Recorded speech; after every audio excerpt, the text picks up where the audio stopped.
Hello மக்களே, welcome back to my channel love your hunger. So இதை பார்த்த உடனே கீரை தான் கடைஞ்சி வச்சுருக்கேன் அப்படின்னு நினச்சிடாதீங்க. இது கீரையில் செஞ்சது கிடையாது. கொத்தமல்லி வச்சு இன்றைக்கி நம்ம ஒரு கடையல் பார்க்க போகிறோம். ஸோ கொத்தமல்லி நம்ம வாங்கிட்டு வந்தோன்னா ஒரு 2 நாள் 3 நாள்லேயே அது அழுகி போயிடும். அதை பார்க்கும்போது ரொம்ப கஷ்டமாக இருக்கும் எனக்கு. ஏன்னா அதோட வாசமும் ஒரு குழம்பு மேலே அதை போடும்போது அந்த ஒரு லுக்கும் செம்மையாக இருக்கும். பட் நம்மளுக்கு அது 2-3 டேஸ்க்கு மேலே வச்சுருக்க முடியாது. நம்ம நிறைய வாங்கிட்டு வச்சுருந்தாலுமே வீணாக போயிடும். அதுக்கு ஒரு ரெசிபி, ஒரு கடையல் மாதிரி பண்ணிட்டா எப்படி இருக்கும் அப்படின்னு சொல்லி தான் நம்ம இன்றைக்கி பார்க்க போகிறோம். இதுக்கு நான் சிறுபருப்பு யூஸ் பண்ணியிருக்கேன். நார்மலாக கீரை கடையிறதுக்கு யூஸ் பண்ணுவோம்ல, அதே மாதிரி தான். அது கூட 2 வெங்காயம், 2 தக்காளி, காரத்துக்கு ஏற்ற மாதிரி பச்சை மிளகா, ஒரு ஃபுல் பூண்டு போட்டிருக்கேன், சீரகம் கொஞ்சம், மஞ்சத்தூள் கொஞ்சம், அதுக்கப்புறமா உப்பு தேவையான அளவு போட்டுட்டு எண்ணெய் லைட்டாக மேலே ஊற்றிடுங்க. ஏன்னா பருப்பு வேகும் போது பொங்கி வராமல் இருக்கிறதுக்கு அந்த எண்ணெய் ஹெல்ப் பண்ணும். அதனால் ஸோ இதெல்லாமே நல்லா வெந்ததுக்கு அப்புறமா பருப்பு நல்லா வேகணும். ஸோ வெந்ததுக்கு அப்புறமா நம்மளோட கொத்தமல்லி இருக்குல்ல, அதை நான் 2ஆக கட் பண்ணியிருக்கேன்.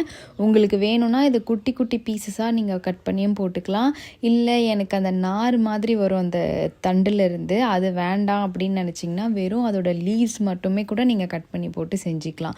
எல்லாமே உங்களோட இஷ்டம்தான். ஸோ இந்த மாதிரி பண்ணிவிட்டு லைட்டாக புளி ஆட் பண்ணிக்கோங்க. நான் ஒரு குட்டி நெல்லிக்காய் சைஸு குட்டியில் கொஞ்சம் பெரிய நெல்லிக்காய் சைஸில் புளி ஆட் பண்ணியிருக்கேன். இதெல்லாம் சேர்ந்து நல்லா வெந்ததுக்கப்புறமா ஒரு குட்டியான தாளிப்பு ஒன்று இதில் வெறும் வடகமும் காஞ்ச மிளகாவும் போட்டு சட்டியில் போட்டு நல்லா கடைஞ்சிக்கோங்க. ஏன்னா இது எல்லாமே போட்டதுக்கப்புறம் அது கடையிறதுக்கு கஷ்டமாக இருக்கும். அதனால் வெறும் சட்டியில் அதை போட்டு நல்லா கடைஞ்சிருங்க. அதுக்கப்புறமா நம்ம வேக வச்சுருந்த இந்த மிக்ஸ் இருக்குல்ல, கொத்தமல்லி, பருப்பு, இது எல்லாமே போட்டு நல்லா நான் சட்டியில் தான் கடைஞ்சிருக்கேன். உங்களுக்கு மிக்சியில் கடையணுன்னா கூட கடைஞ்சிக்கலாம், அது ஒன்றும் இஷ்யூ கிடையாது. ஸோ நல்லா இந்த மாதிரி நைஸாக கடைஞ்சிட்டு மீதி எடுத்து வச்சுருந்த பருப்பு தண்ணியும் அதிலே ஊற்றி நல்லா மிக்ஸ் பண்ணி உங்களுக்கு எந்த அளவுக்கு வாட்டரி கன்சிஸ்டன்சி வேணுமோ அது மாதிரி பண்ணிவிட்டு உப்பு டேஸ்ட் எல்லாமே பார்த்துருங்க.